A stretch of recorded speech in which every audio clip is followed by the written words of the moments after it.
Hello, કેમ છો વિદ્યાર્થી મિત્રો?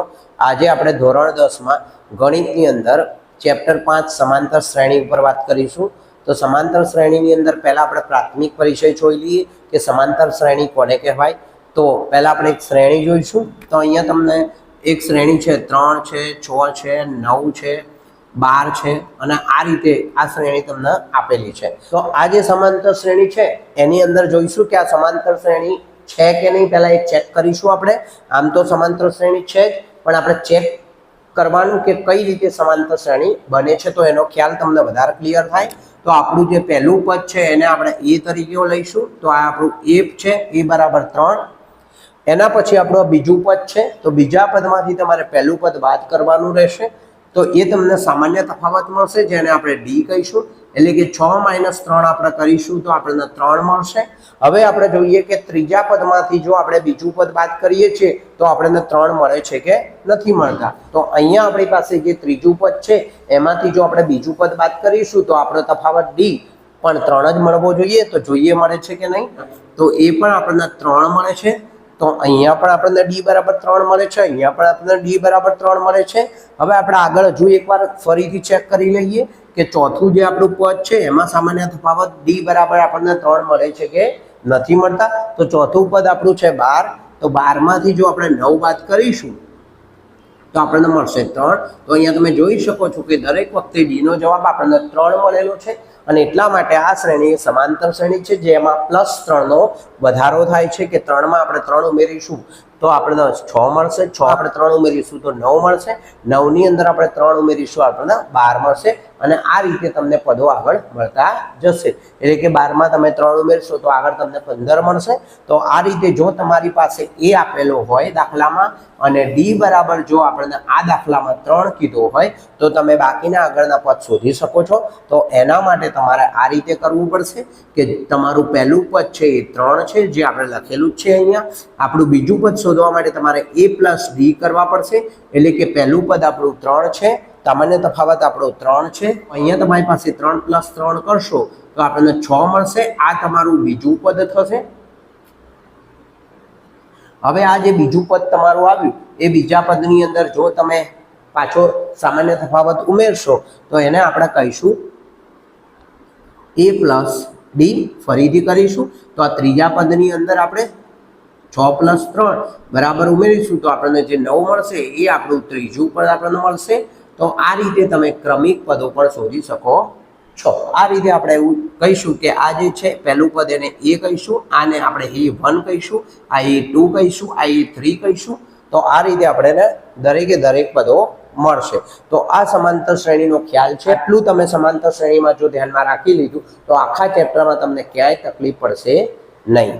હવે આપણે ઉદાહરણ નંબર 1 ઉપર વાત કરીશું. સમાંતર શ્રેણીનો ખ્યાલ તમે જોઈ લીધો છે, સમજી ચૂક્યા છો કે સમાંતર શ્રેણી શું છે. તો ઉદાહરણ 1 માં આપણને સમાંતર શ્રેણી આપેલી છે 3/2, 1/2, -1/2, -3/2. અને એના માટે તમને કીધું છે પ્રથમ પદ એ શોધો, સામાન્ય તફાવત ડી શોધો. તો આપણને ખબર છે કે પ્રથમ પદ એટલે કે એ બરાબર આપણી જે સમાંતર શ્રેણી છે એમાં પહેલું જે પદ છે 3/2 એ આપણું એ થશે.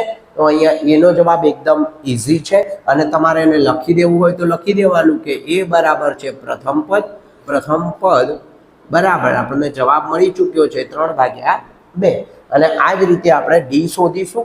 તો ડીમાં જે રીતે આપણે ચર્ચા કરી સમાંતર શ્રેણીની અંદર કે બીજા પદમાંથી આપણે પહેલું પદ બાદ કરીશું તો ડી બરાબર આપણને પહેલા તો સામાન્ય તફાવત આપણે કહીશું. ડી નો મતલબ થશે સામાન્ય તફાવત. ડી બરાબર બીજું પદ એટલે કે 1/2 માઇનસ પહેલું પદ એટલે કે 3/2. તો અહીંયા જો તમને લસા લેતા ના આવડે તો તમે ચોકડી ગુણાકાર કરી શકો છો. તો અહીંયા તમે 2 × 2 અહીંયા કરશો તો અહીંયા ઉપર આપણે 2 મળશે, વચ્ચે નિશાન માઇનસ છે તો તમને માઇનસ આવશે. અહીંયા તમે આની સાથે આનો ગુણાકાર કરશો તો 3 × 2 = 6 મળશે. અને નીચે તમે ચોકડી ગુણાકારમાં 2 × 2 = 4 બંનેનો ગુણાકાર કરશો તો આ રીતે તમે ચોકડી ગુણાકાર કરીને આને શોધી શકશો. લસાની રીત પણ આપણે આમાં જોઈ જ લઈશું. તો પહેલા ચોકડી ગુણાકારમાં જો ફરીથી એકવાર જોઈ લો કે 2 × 2 અહીંયા આવશે, વચ્ચે માઇનસ આવશે, 3 દુ 6 આવશે તો અહીંયા -6 થશે। જો તમે 2 માંથી અહીંયા 6 બાદ કરશો તો -4 આવશે અને નીચે તમારી પાસે 4 આપેલા જ છે। હવે જો આપણે છેદ ઉડાડી દઈશું તો આપણો જવાબ છે આપણને -1 મળશે। તો આ રીતે તમે સ્ટેપ બતાવીને દાખલો ગણી શકો છો અને ડી આ રીતે શોધી શકો છો। હવે આ જે રીત છે ચોકડી ગુણાકારની રીત છે। હવે આપણે લસાની રીતે આને જોઈશું। તો લસાની રીત જોઈશું પહેલા આપણે। તો હવે આપણે લસાની રીતે જોઈશું। ચોકડી ગુણાકારની આ રીત છે આપણી।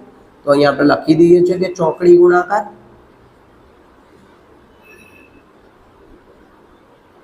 અહીંયા આપણે ચોકડી ગુણાકારનો ઉપયોગ કર્યો। હવે આપણે લસાનો ઉપયોગ કરીશું। તો ફરીથી આપણે ડી બરાબર તો ઓર કરીને આપણે લખીશું। આ બેમાંથી તમારે કોઈ પણ એક જ રીત વાપરવી। અહીંયા આપણે ઓર કરીને લખીશું। આ બંનેમાંથી તમારે કોઈ પણ એક જ રીત વાપરવી। બંને રીતનો ઉપયોગ એક સાથે ન કરવો। ચોકડી ગુણાકાર આવડે તો ચોકડી ગુણાકાર કરવો, લસા આવડે તો લસા કરવો। જો લસા ના આવડે તો ચોકડી ગુણાકાર કરવો, ચોકડી ગુણાકાર ના આવડે તો લસાની રીત કરવી। તો પહેલા જોઈ લો હવે લસાની રીત। તો ડી બરાબર આપણે પહેલા તો લખી દઈશું પદ। બીજું પદ આપણું છે 1/2 એટલે કે 1/2 અને પહેલું પદ છે આપણું 3/2। હવે આપણે લસા તરીકે જોઈશું। તો અહીંયા આપણી પાસે 2 છે તો નીચે બંને બાજુ 2 છે તો આપણે 2 આપણો લસા થઈ જશે। અહીંયા આપણી પાસે 2 છે તો એકના એક જ આપણે લખીશું કેમ કે નીચે છેદમાં આપણને 2 આપેલા જ છે। વચ્ચે આપણી પાસે માઇનસ છે અને અહીંયા પણ 2 જ આપણને આપેલા જ છે તો આપણે 3 ના 3 લખી દઈશું। અહીંયા તમે 1 માંથી -3 બાદ કરશો તો -2 આવશે અને એને તમે 2 વડે ભાગશો તો -1 જવાબ આવશે। તો અહીંયા તમે ચોકડી ગુણાકારથી ગણો કે લસાથી ગણો તમારો જવાબ સેમ જ આવશે। તો અહીંયા આપણે વધારે એક સ્ટેપ જોઈએ કે જેથી કરીને તમને વ્યવસ્થિત ખબર પડી જાય। હવે આપણે એવું કરીશું કે આ જે ત્રીજું પદ છે એમાંથી આપણે બીજું પદ બાદ કરીશું કે જોઈએ છીએ એમાં -1 આપણને મળે છે કે નથી મળતા। તો આપણે ફરીથી ડી બરાબર હવે આપણે ત્રીજું પદ લઈશું। તો ત્રીજું પદ આપણને આપેલું છે -1/2 એટલે કે -1/2 અને એમાંથી આપણે બાદ કરીશું તો બીજું પદ છે આપણું +1/2। તો +1/2 અહીંયા આપણે લખીશું પણ વચ્ચે આપણે બાદબાકીની નિશાની ડી ની અંદર જે સૂત્ર છે એ પ્રમાણે આપણે બીજા પદમાંથી પહેલું પદ, ત્રીજા પદમાંથી બીજું પદ આપણે બાદ કરીએ તો વચ્ચે માઇનસ આપણે નિશાની આવે જ છે। તો આ પ્લસ છે તો પ્લસ માઇનસ એ માઇનસ થઈ જશે। તો હવે તમે આમાં લસા લો કે ચોકડી ગુણાકાર કરો, બંનેમાં તમને જવાબ મળશે। તો પહેલા આપણે ચોકડી ગુણાકાર લઈશું। તો 2 × 2 એટલે અહીંયા આપણી પાસે આવશે 2। અહીંયા માઇનસની નિશાની છે તો આની આગળ આપણે માઇનસ લખીશું। વચ્ચે માઇનસ આપણને આપેલા જ છે તો અહીંયા આપણે 2 × 2 એટલે અહીંયા પણ -2 આવશે। નીચેની સાઈડ તમને 2 નો ગુણાકાર થશે, 2 દુ 4 તો અહીં ગુણાકાર થઈ જશે। તો ફરીથી આપણી પાસે -2 તો અહીંયા આપણને પ્લસ થશે પણ નિશાન માઇનસનું આવશે કેમ કે બંને માઇનસ છે। તો -4 અહીંયા થશે અને /4 થશે। અહીંયા 4/4 આપણે કરીશું તો -1 આવશે। તો અહીંયા તમે જોઈ શકો છો કે અહીંયા પણ આપણને -1 મળે છે, અહીંયા પણ આપણને -1 મળે છે। તો બંને જગ્યાએ આપણને -1 મળી ચૂક્યા છે। તો આ આપણી ચોકડી ગુણાકારની રીત હતી। હવે આપણે આમાં લસા પણ જોઈ લઈએ। તો ડી બરાબર ફરીથી આપણે લખીશું ત્રીજું પદ એટલે કે -1/2 અને બીજું પદ જે આપણું છે એ +1/2 છે પણ વચ્ચે માઇનસની નિશાની છે ડી ના સૂત્ર પ્રમાણે। હવે આપણે લસાની રીતે જોઈશું। તો લસા આપણો 2 આવશે નીચેની સાઈડમાં। તો 2 બંને બાજુ 2 આપેલા જ છે બંનેમાં તો આપણે 2 નો લસા આવશે। હવે આપણે અહીંયા 2 આપેલા જ છે તો -1 આવશે કેમ કે આમાં આપણે ગુણાકાર કરવાની જરૂર પડશે નહીં। અહીંયા પણ આપણે માઇનસ છે તો માઇનસ લખીશું। અહીંયા 2 નીચે છે છેદમાં તો આપણે 1 નો 1 લખીશું। તો અહીંયા -2 / -2 તો બરાબર -1 આવશે। તો આ રીતે તમે જોઈ શકો છો કે બંનેમાં આપણને જવાબ -1 મળે છે। અહીંયા આપણે બીજા પદમાંથી પહેલું પદ બાદ કર્યું, અહીંયા આપણે ત્રીજા પદમાંથી બીજું પદ બાદ કર્યું। હવે આપણે જો ચોથા પદમાંથી ત્રીજું પદ વાત કરીશું તો પણ આપણને જવાબ આ જ મળશે। ચેક કરી લઈએ આપણે। તો હવે આપણે ડી બરાબર શોધીશું જેમાં આપણે ચોથું પદ જે છે આપણું એ -3/2 છે તો એ લખીશું। વચ્ચે આપણી કને માઇનસનું નિશાન આવે છે કેમ અને આપણું ત્રીજું પદ છે -1/2 તો યાદ રાખવું કે જ્યારે પણ 2 માઇનસ જોડે આવે તો તમારે એને આ રીતે કૌંસમાં લખવાનું તો તમને ક્યારેય પણ ભૂલ પડશે નહીં। તો અહીંયા આપણી પાસે -2 જોડે છે અને આ કૌંસમાં છે તો અહીંયા આપણી પાસે આ પ્લસ થઈ જશે તો આ 3/2 આપણે એમને એમ લખીશું. આ રકમ આપણી પ્લસ થઈ જશે, 1/2 એ પ્લસમાં આવશે. હવે તમે આનો ચોકડી ગુણાકાર કરી શકો છો. તો અહીંયા 3 દુ 6 આવશે અને આગળ તમારી પાસે માઇનસ છે તો અહીંયા -6 આવશે. અહીંયા વચ્ચે પ્લસનું નિશાન છે તો આપણે પ્લસ કરીશું. અહીંયા 2 એકા 2 તમારી પાસે આવશે. અહીંયા ગુણાકારમાં તમે નીચે એનો ગુણાકાર કરશો ચોકડી ગુણાકાર પ્રમાણે, 2 દુ 4. તો અહીંયા તમે -6 માંથી 2 બાદ કરશો તો 4 આવશે. પણ મિત્રો યાદ રાખવું કે અહીંયા મોટી સંખ્યાનું જે નિશાન છે, અહીંયા આપણે 6 માંથી 2 બાદ કરીશું તો અહીંયા આપણને 4 મળશે. પણ આ 4 પ્લસ આવશે કે માઇનસ? તો અહીંયા તમે જોઈ શકો છો કે અહીંયા +2 છે, જ્યારે અહીંયા -6 છે. તો મોટી સંખ્યા આગળ માઇનસનું નિશાન હોવાથી અહીંયા આપણી પાસે માઇનસ આવશે.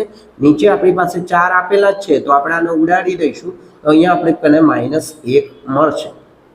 તો આ રીતે આપણે ચોકડી ગુણાકારની રીતે આપણે ચોથા પદમાંથી ત્રીજું પદ વાત કર્યું. હવે આપણે લસાની રીત જોઈશું. તો લસાની રીત આપણે ઓર કરીને લઈશું. અહીંયા પણ તમારે અહીંયા ધ્યાન રાખવું કે ઓર વાળી રીત છે આપણી.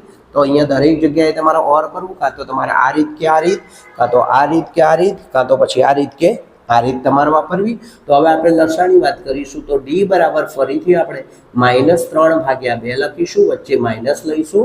-1/2 આપણું ત્રીજું સ્ટેપ છે. તો અહીંયા આપણે -3/2 અહીંયા પ્લસ થઈ જશે. જે પ્રમાણે મેં તમને કીધું એ પ્રમાણે કે માઇનસ પ્લસ થઈ જશે. આગળ માઇનસ છે, ગુણાકાર છે, એટલા માટે. હવે આપણે લસા લઈશું અહીંયા. તો આપણે 2 આપણો લસા આવશે. નીચેની સાઈડ બંને જગ્યાએ 2 છે. હવે અહીંયા 2 છે તો આપણે અહીંયા -3 આવશે અને અહીંયા વચ્ચે પ્લસ છે, અહીંયા 2 છે તો આપણે 1 ના 1 જ લખી દઈશું. -3 માંથી આપણે 1 બાદ કરીશું તો -2 મળશે અને અહીંયા આપણે 2 વડે એને ભાગીશું તો આપણો જે જવાબ છે એ ફરીથી -1 જ આવશે. તો તમે જોઈ શકો છો મિત્રો કે અહીંયા આપણે દરેકે દરેક સ્ટેપ ગણેલું જ છે. બીજા પદમાંથી પહેલું પદ બાદ કર્યું તો પણ -1 આવે છે. ત્રીજા પદમાંથી બીજું પદ બાદ કર્યું તો પણ -1 આવે છે. ચોથા પદમાંથી આપણે ત્રીજું પદ બાદ કર્યું તો પણ આપણને -1 જ મળે છે. તો આ રીતે તમે સમાંતર શ્રેણીની અંદર જો આટલી વસ્તુનું ધ્યાન રાખશો તો તમને ચેપ્ટરમાં કંઈ તકલીફ પડશે નહીં. જો એની સાથે સાથે ધોરણ 10 બોર્ડની આઈએમપી, દરેક વિષયની આઈએમપીના વિડીયો હું બનાવવાનો છું. તો મારા દરેક વિડીયોની અંદર કંઈ ને કંઈ આઈએમપી હશે બોર્ડ માટે. તો તમે મારા વિડીયોને સબસ્ક્રાઈબ કરો, લાઈક કરો, શેર કરો કે જેથી કરીને તમારા જેવા ધોરણ 10ની અંદર મળતા બીજા મિત્રોને પણ એનો લાભ મળી શકે. થેન્ક યુ વિદ્યાર્થી મિત્રો.